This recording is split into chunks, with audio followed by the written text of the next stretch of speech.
Hi guys, in today's video I'm going to show you how you can activate Honey theme on Instagram. So the first step you need to do is to open Play Store and search for the Instagram.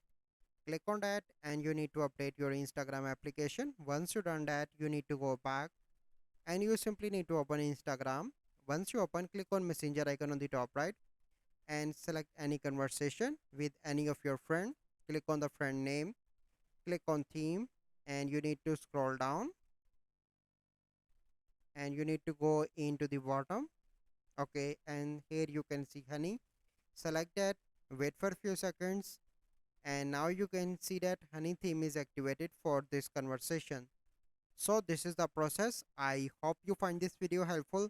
If you find this video helpful, must like this video, subscribe to our YouTube channel for future videos. We'll see you in the next video. Thank you. Have a good day.